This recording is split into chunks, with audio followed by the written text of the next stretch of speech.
Hi, Deepak. This is Deepak Saini, health and longevity and performance coach, and my name is Julie Anderson. Deepak, thank you for being here. It's my pleasure, Julie. Happy to be here.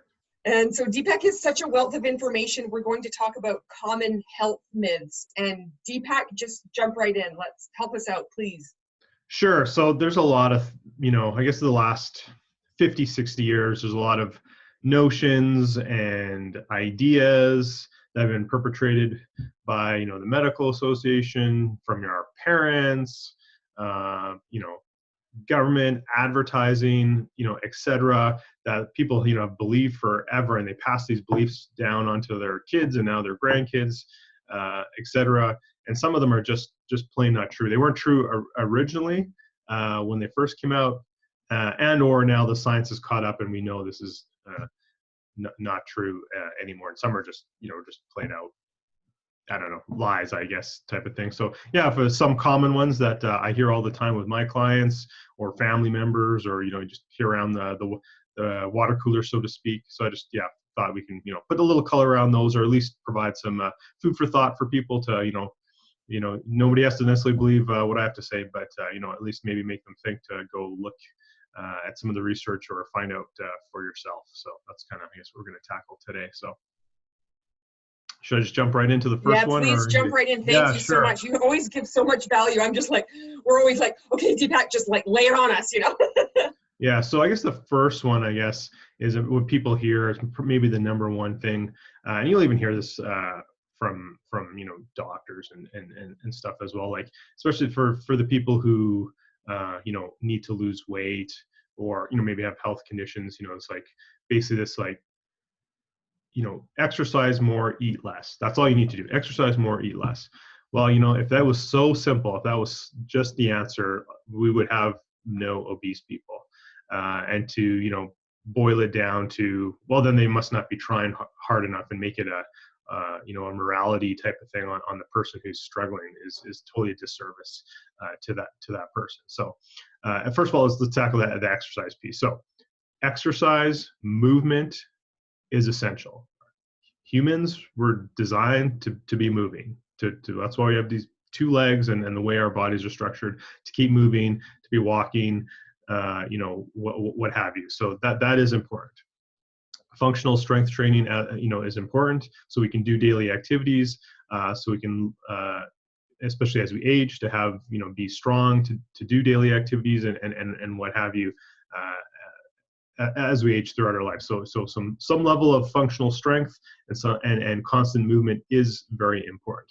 But to go and just crush a workout, for 30 minutes, an hour a day, or do these super long things, on the weekend for 6-hour bike ride, or 4-hour run, and then just be done with it, like that doesn't work either. So I do have some notes here that I'm gonna just go to. So if anyone who's used an elliptical machine, a treadmill, what have you, put in the calorie counter, you can crush a workout, absolutely go full out. You're sweating, heart rate's elevated, the whole deal for 20 minutes, half an hour, whatever. Let's call it an hour. And what does the machine tell you? And there's always some variance there, and everyone's individual. For sure, but if you put in your weight and age and all that kind of stuff, it gives you a rough idea of those machines. They're not 100% accurate by no means, but they give you a rough idea. So you do your soul crushing workout, and you're like, oh, I burned 700-800 calories, like right on. I deserve you fill in the blank after workout snack, which we'll talk about in a little bit here. But you can easily overcompensate for that. You're dehydrated. You should have some water, but you have a snack. That big bowl of, I don't know, whatever, even like yogurt and granola or whatever it could be, or like, I see this all the time. And I used to belong to a running group, go for a run, and then everyone afterwards would, go to Starbucks and have one of those Frappuccino, blah, blah, blahs, whip and all that stuff. Like, you just ingested like 1,200 calories. So everything you just did, to burn, like 800, maybe even 1,000 calories, you've just put it back in. So that doesn't work. So to say to just exercise your butt off to lose weight is a total myth. Now again, as I mentioned, exercise is important. movement is important for sure, but really when it comes to weight loss specifically, and it is more nuanced than this is too, because you got to get into hormones and sleep and all that sort of thing, which we'll talk about sleep in a bit too. But just to say it, just it really comes down to nutrition. Nutrition is, I think the biggest foundation for weight loss, in health in general, but we're specifically talking about weight loss. So say exercise more, eat less is just too simplistic, or to, exercise is the best way to lose weight. That really doesn't fly in. And I know Julie used to do triathlons and stuff like that too, right? So let me ask you, I'll throw this back at you, but an observation. So when I used to run a lot more and, used to compete and do local races and sometimes travel to do races, nothing too crazy, mostly 10Ks and that sort of thing. We go the same races year after year, especially local ones, and you see some of the same people or going, your training runs or what have you. Like I said, I used to run with a group for training, and you see the same people over and over again. If it was so simple, why aren't these people, and to be honest, I didn't talk to all these people. I don't know if weight loss is even their goal. It could just be get out and get in sunshine. It could be just that competitive thing to try and beat last race's time or last year's time or what have you. So I don't know, have all the answers and all the details there, but you see some people who obviously are struggling with their weight year after year, putting in the miles, and they're no better off. If anything, they're getting heavier and heavier year after year. So Absolutely. what is that telling you, right? So I don't know, Julie, maybe you might have the same when you used to compete Absolutely. in Ironman and stuff, where these people they're doing tons and tons of exercise, but they're not getting anywhere as far as weight loss, and arguably in other health issues as well. So I don't know. Absolutely, exactly what you said. Absolutely, yes, yeah. Yeah. So, yeah, I guess that's kind of myth number one, that you can exercise. I guess the saying, you can't outrun a bad diet. That holds. Well, that's true. a good one. Yeah. That's a good one. Yeah. So moving on to another myth here.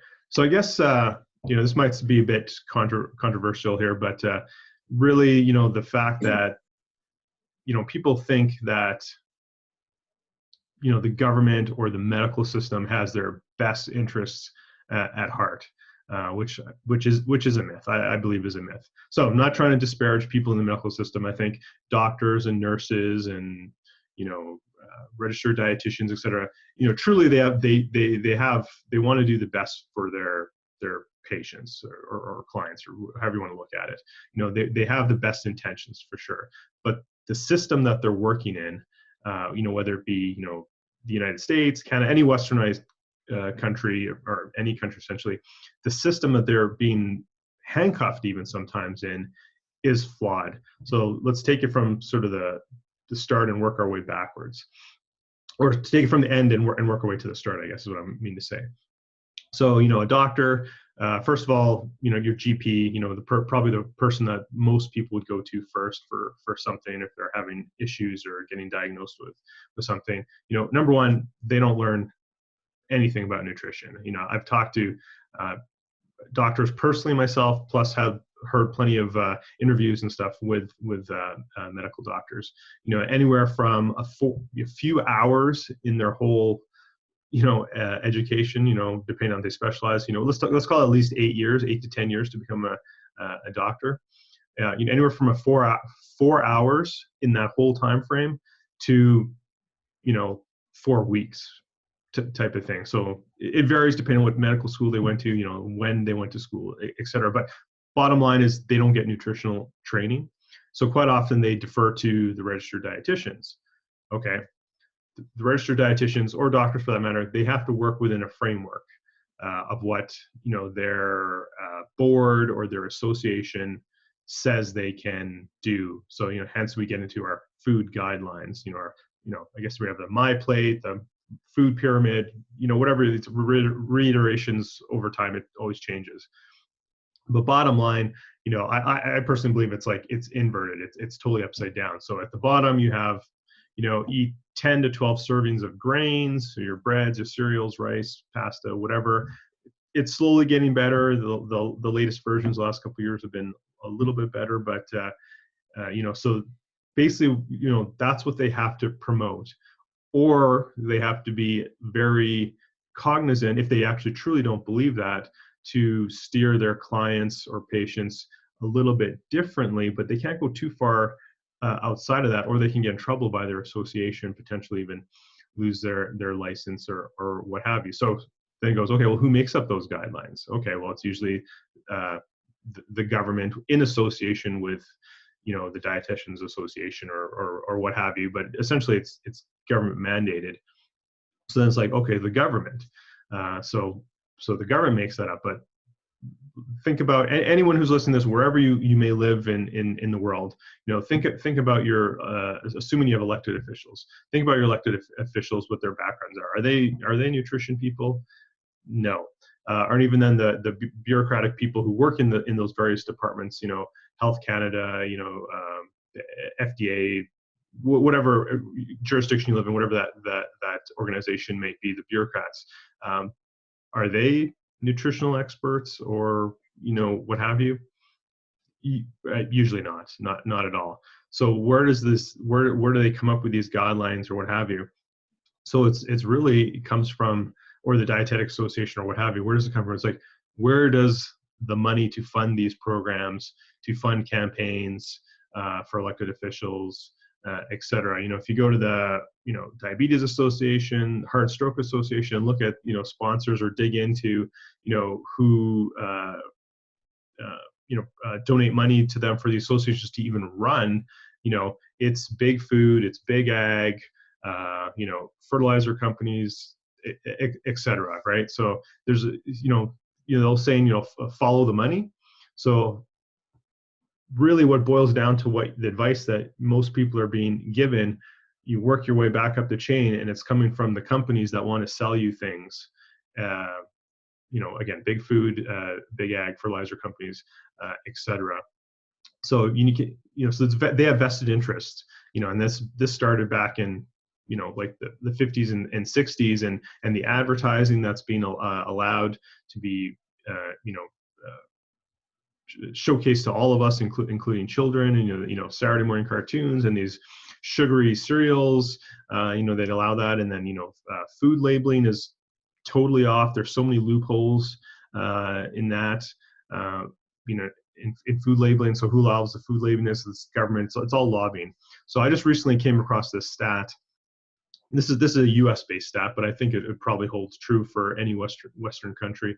For every member of Congress and the Senate in the United States, there's on average 138 lobbyists for every member of the government. 138 to 1. So these lobbyists all belong to trade organizations, big food, these companies that start to make sure that their agenda is being met. And you can't find a single, and people have done this research. I admit I'm piggybacking here on other people's work. People have done the research back in donation campaigns, et cetera, and there's not a single member of government who hasn't taken money in one way or another from these companies. So there's vested interest, and there have been for many, many years, and that's why some of these myths, though, and some of them that we'll get onto later, have just been in our lexicon of for the last 40, 50 years. Certainly long as I've been alive. So certainly, it's more than 40 years for sure. Some of these that we'll talk to. And it's kind of funny when you think about it. If you ask people, like, do you trust the government and how they spend your tax dollars? Almost nobody will say yes. They always think like, oh, they did this, they okay here, but they wasted on this program and blah, blah, blah. So inherently, I haven't met a person yet that I've asked. No, I've never met a single person who inherently believes exactly 100% what the government's doing with their money, et cetera, et cetera. So if you don't trust them in that sense, how do you trust them for, providing, proper food and nutrition or health guidelines for that matter? It's a huge industry. Food or food and agriculture, I guess that whole kind of broad spectrum is like 1/3 of like the economy in many Western countries.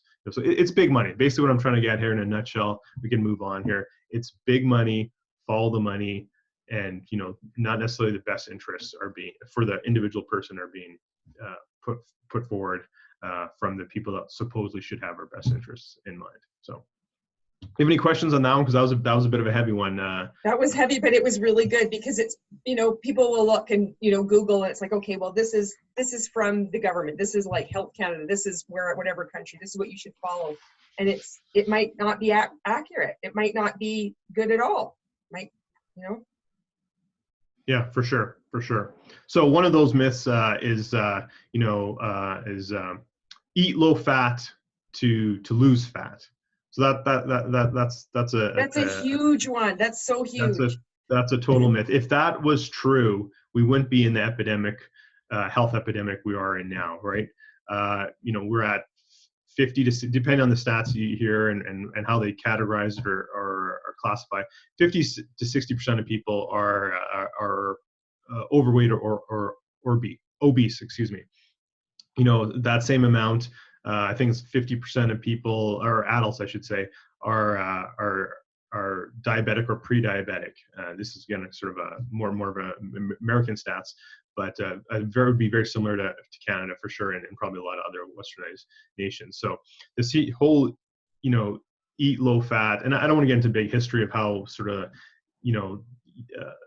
U.S. Congress sort of passed this back in the 60s, early 70s, and every other country, Canada included, has followed along since. There's plenty of documentaries and people can look into that, or they can put a comment. I can send you to direct people after the fact where to go to see that sort of stuff. But essentially, if that was true, we wouldn't be where we're at. We've just gotten sicker and sicker and fatter, over my lifetime and even before.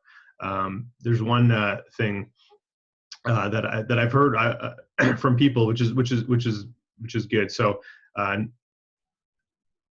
many people certainly who are older than me, who are going to be in their 50s or older, can certainly remember when JFK was shot, and there's video of that of the assassination attempt there.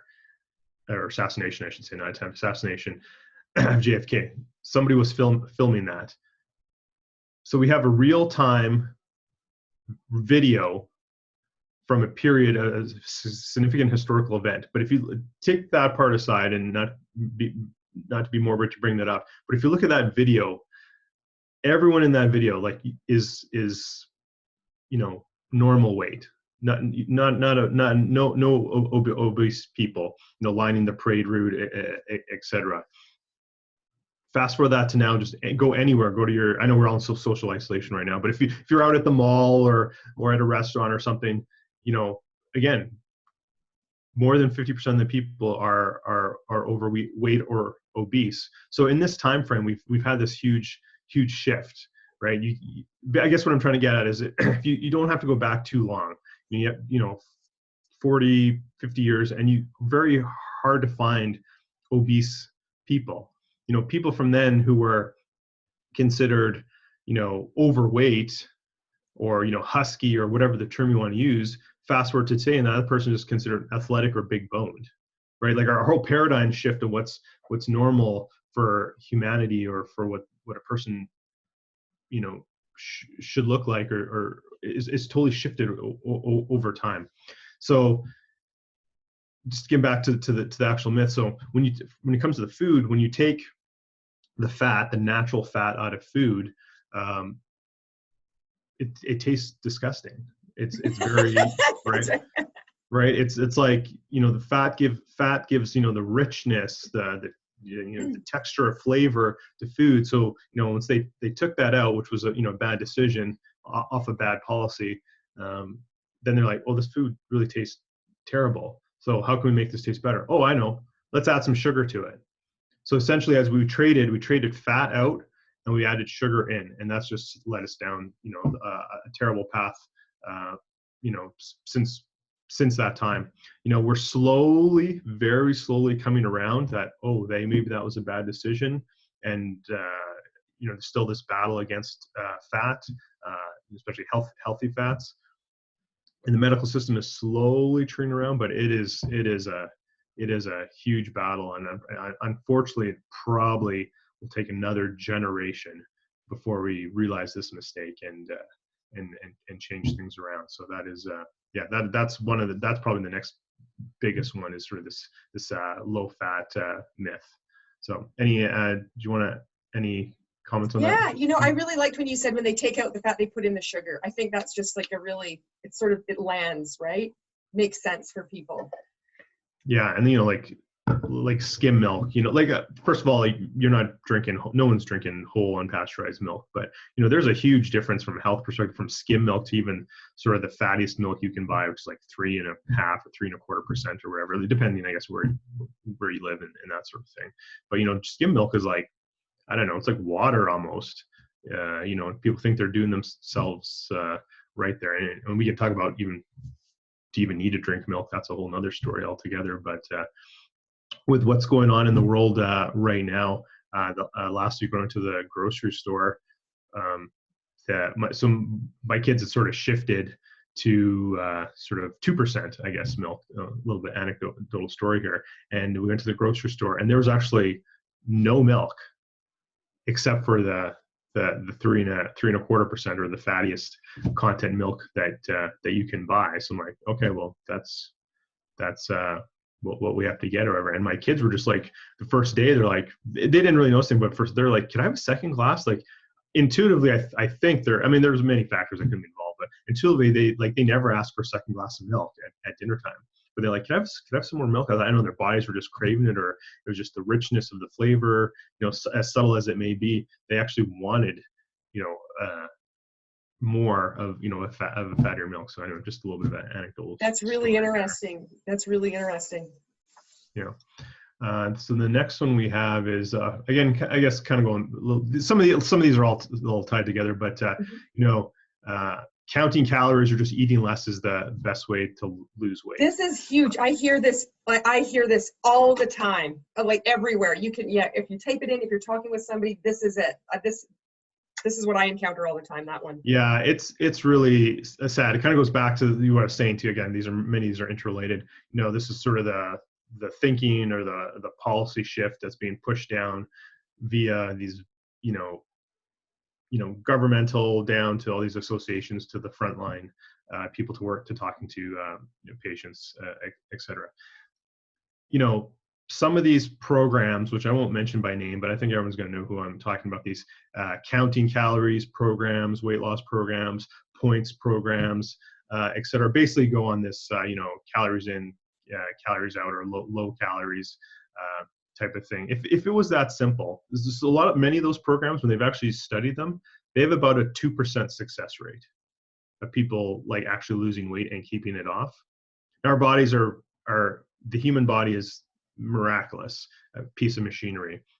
If you starve yourself, you will lose weight. Yes, that is very simple, but it's very short term because our bodies don't like this. We're go into starvation mode, survival mode, what have you, and it changes all your hormones. Makes you hold on to the fat you do have. You certainly won't release stored body fat, et cetera. Right? So it can be done. If you need to lose weight super fast, starving yourself will work. In the long term, no. And is that healthy? No. So these programs, have about a 2% success rate. Arguably, I guess, depends on how you want to do your math or how you want to do your statistics. That's almost a rounding error. Maybe it's a little bit more than a rounding error, but it's almost a rounding error. So those programs don't work. But why do people keep going back?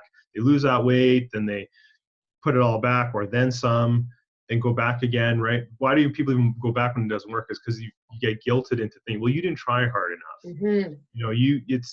And put the blame on the person. Yes. Versus the bigger issue or the program or more of a societal type of situation. Try and blame the person. You're a victim. You didn't try hard enough. You have low morals. What have you? That type of thing, right? Those programs just really don't work. It's probably that's probably the biggest lie that there is in the health industry, and unfortunately, it keeps being perpetrated not only by those type of companies and that industry, but the food industry as well. Like low fat, low cal, only 50 calories, blah blah blah, all this stuff. But then it's all just junk in there that makes you hungry later, so you end up eating more. more times later. And then also by the health industry, right? The health industry, which I'm part of. I'm trying to play on the fringes a little bit, but I do have certifications that put me in with a lot of my peers, and they totally believe this. Eat local. This, so if people don't want to go to one of these point counting calorie reduction programs, and then maybe they go to a gym and talk to a trainer, and many of my peers are still believe the same BS. That's what it is. Exercise a ton and eat low calorie, and that's what you need to do. And then they wonder why their clients have low success, or maybe have some initial success and then they plateau, or then start to put weight on, or what have you. There's so many more factors to losing weight and being healthy than just calories you consume and calories you expend, right? There's hormones and all sorts of things, and it varies with your age, and varies by gender and all that stuff. So it's a way more complex than just a simple mathematical equation of calories in and calories out. So that's probably like the biggest myth out there. And it's still, even again, some of my peers, just it boggles my mind. You can't even, and it's so ingrained sometimes, and Yes. it's like you can't even have a conversation with people on certain things, right? It's just like a zealot tree, it's like, no, this is it. Yeah, for sure. Yeah. And even I mean, just on that notion, even and I've said this many times before in interviews we've had before, when I talk to people all the time, when it comes to nutrition, just going off to the side for a second, when it comes to nutrition, it's very individualized. What works for me is different than what works for my wife, is different what works for my kids. We have different genders, we have different ages, we have different ethnicity, we have different activity levels, we have different hormone levels. So what works for my wife is not going to work necessarily for you, Julie, et cetera, et cetera. So people just get this, plant this flag, and I'm this or I am that, and this is the best way. It's like, no, it's not. You got to know all the factors, and then try and figure out what's the best for individuals. So people always ask me, when it comes to nutrition, what do you subscribe to? I was like, well, I have a few basic things, which, I've talked about before, and we'll get to some of those later too, that I think in general work for most people, but that's just sort of a starting point. And then we got to fine point it, right? What are your genetics, and all those type of things. There's no one, and what I do personally is not what I prescribe to any of my clients, right? We have to figure it out. It just may be that we line up. Again, there's some fundamental things I think work for nearly everyone, but it's very individualized. So anyway, that's probably one of the biggest myth. Awesome. In line with that, then moving on to the next one, eat heart healthy grains at every meal, right? And we've probably heard this one, and kind of goes back to my earlier comment on sort of again, it's sort of being tweaked, but sort of the old food pyramid, where at the bottom you're going to have 8 to 10 to 12 servings of grains. There's actually been no evidence that grains are heart healthy at all. Actually, if anything, there's been evidence to counteract that point.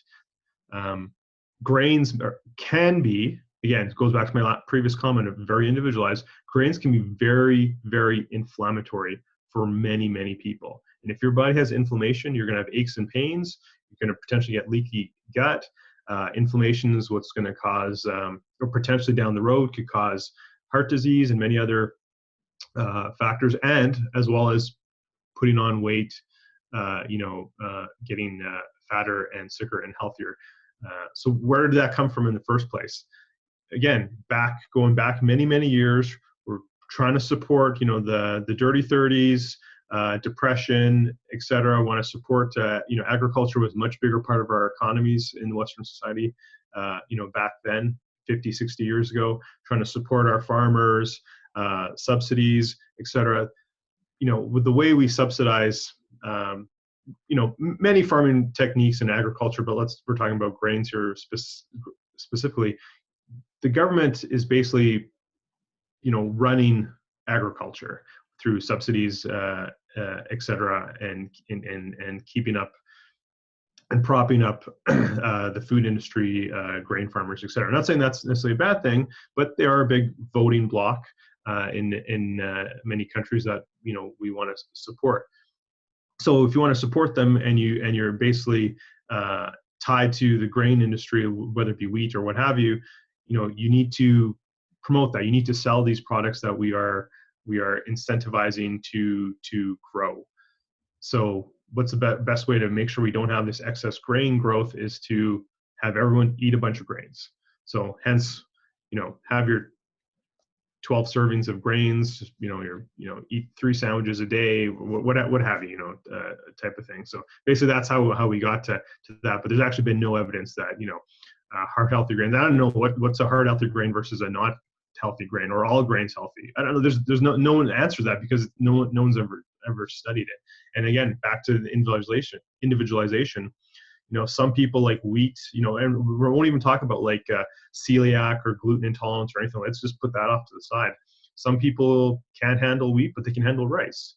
Some people can't handle either of those, but they can handle oats, or they can handle quinoa, but not other things. So again, very individualized. But this whole, just eat heart healthy grains is a blanket statement is actually, in my opinion, is actually doing damage, because grains are so inflammatory for many people, and that it's that inflammation that causes so many diseases over time. I think it's actually, the anti thesis of that notion. So I'll throw it to you, Julie, if you have any comments on that before we move on. That's good. We are at our halfway mark, so I'm wondering if we should break this up to do part 2. Sure. How about we squeeze in one more? Good. I'm good for it. Sure. Yeah. Please. So this is a bit of a longer one. So this high cholesterol will kill you myth. So let me dig into this one. So first of all, cholesterol is complex, and it cannot be boiled down to just like one number, or the 3 numbers. You get your HDL, your LDL, and your triglycerides. And I guess you get total cholesterol. You can't boil it down to total cholesterol. That's number one. And even if you have the breakdown of those 3, and it really depends on the ratios. So you could have, higher than normal LDL. The LDL is that so-called bad cholesterol. But if your HDL is also increased higher, so let me take a step back. So you do a dietary change, and you start eating less inflammatory grains, less sugar, and then what are you going to replace that with? You're going to have more vegetables. You're going to have maybe more fats, healthy fats, avocados, olive oil, etc. Your cholesterol level will likely probably go up. So maybe your LDL goes up a bit from where it was before, but your HDL should go up way higher. So it's really that ratio between the two. And I've done this on myself. So I had a baseline sort of just from kind of normal testing. Now my cholesterol was always like okay. It was in the okay range. And then when I made my dietary changes a number of years ago and then re-got tested, my LDL did go up, but my HDL like went way up. So my ratios got like so much better. So it was just a lot healthier. Number 2 thing I want to talk about is I'll talk about ratio. So I'm just looking at some notes. Oh, our bodies make cholesterol. Our bodies need cholesterol. Like there's, for all our cell linings and that sort of thing, it actually needs cholesterol to build and repair those. So our body makes cholesterol. It is essential. It's more important actually your body making cholesterol than the cholesterol you may ingest. If you ingest a ton of cholesterol, or foods that create cholesterol, your body will downregulate so that you have a nice balance. If you eat less of that, your body will upregulate so you have more. So cholesterol is essential for living. If you had no cholesterol, you would die actually. So couple things. So we keep seeing people. So let me take a step back to kind of what I was saying earlier about when we had all these changes back in like the 60s and 70s. They thought, okay, cholesterol is the cause of heart disease, so let's make people eat lower fat, so bring down cholesterol. Again, I said these things are all interrelated, what have you. And of course we've known now that heart disease and obesity, everything's just gotten worse over time. So what they've done, and then of course, I don't want to talk too much about the statins, which is a medication to lower cholesterol. But what they find is, they've lowered the cholesterol levels, or the cholesterol guidelines, I should say, and people are getting worse and worse and worse. They're handing out statins. Statins are like the #1 prescribed drug there is. So there's big money in prescribing statins. Pharmaceutical industry, and how at least in some medical systems, how doctors are compensated by prescribing certain drugs. So it's huge. It's the number one prescribed drug is statins. So what they've done in the last couple of years is like, hey, this isn't working. We must lower the levels, healthy levels, or recommended levels of cholesterol even lower. So what does that do? That actually just makes more people have so-called high cholesterol. Now you have a bigger pool of patients to subscribe statins to. So kind of going back to follow the money and that sort of thing. So why did people even think in the first place that cholesterol was bad? So they do biopsies, autopsies, etc. And we have heart damage and etc. They see, oh, there's a bunch of cholesterol here. But what does cholesterol really do? It's actually trying to repair damage. So when you have inflammation from eating heart healthy grains, what have you, your arteries or various parts of your body get these little paper cuts, right? Little inflammation causes these little cuts. And then cholesterol comes along and says, hey, we need to help repair that cut. We need to cover it up. So they're coming, and this is a little bit of a simplistic view, but they come and they try and cover up these little cuts, almost like a bandage, so to speak. And they kind of build up where there's inflammation. So then when they do that, these options, oh, it's blocked by all this cholesterol. Well, no, the cholesterol is coming to try and help you from these otherwise harmful paper cuts. So a good analogy is again, I'm stealing this from someone else. A good analogy is every time there's a fire, you see firemen. So are firemen causing the fire? Because every time I see a fire, there's firemen. So our firemen must be the cause of fires. Right. So in this analogy, firemen are cholesterol. There is a problem. There's inflammation. There's all these little paper cuts. That's the fire. The firemen come along. That's cholesterol. But are the firemen the problem, or is it something else that caused the fire? So I'll leave that. I already talked about statins. Yeah. Again, it's cholesterol, lowering cholesterol, statin drugs, number one prescribed drug in the world. It's big money in that whole notion, that whole myth. So Deepak, what can people do? Because it's like, they're looking for information or they're being told something and they might know and they might feel like this isn't working for me. What do you have any tips or guidelines, or no, I don't want to say guidelines. Do you have any tips or advice for somebody who's like, what could I do? Like, where could I start? Well, just in general, in cholesterol specifically, or just kind of in general around? In general, especially like speaking about, it's like all this misinformation that, it might work for some people, but like it might clearly not be working for them, right? So about like, say they've been always eating grains and they're just like, I feel awful, this doesn't work for me. And then they're like the low fat and it's like calories in, calories out. And they've been like, have all this stuff in their head for so many years. And it's sure, like, Yeah, I guess number one for people, right? I mean, if anyone's serious about really changing their health for the better, whatever your goals may be, it might be weight loss, might be longevity, what have you, really you just need to educate yourself, and really in the context of what I've already said, think outside the standard, medical system. There's many doctors, many health practitioners, many health coaches like myself who kind of, so to speak, know the truth and are outside of that box. So seek those people out. There's plenty of information, plenty of free resources, lots of great books. Anybody can come to my website and look at some of the books that I've reviewed and done book reviews on. These are some of the people and some of the names who are talking about the same type of things I'm talking about here today. And certainly reach out to me. I can provide lots of resources. There's a lot of good documentaries that bust some of these myths out. And again, also, as I alluded to earlier, if somebody wants to know sort of the history, how we got to where we are today, it's a really great documentary. Actually, I'll just mention now, it's called Fat, a documentary. You can find it on, Netflix and wherever you find movies. That'll give you a great history of like how we got, how these decisions were made and how it got adopted in the Western world to like where we're at today and how we've gotten sicker and fatter over time. But there's a ton of free resources. And then if somebody actually, needs that extra step, the accountability, et cetera, you can reach out to myself, or there's networks of coaches. What's your website, Deepak?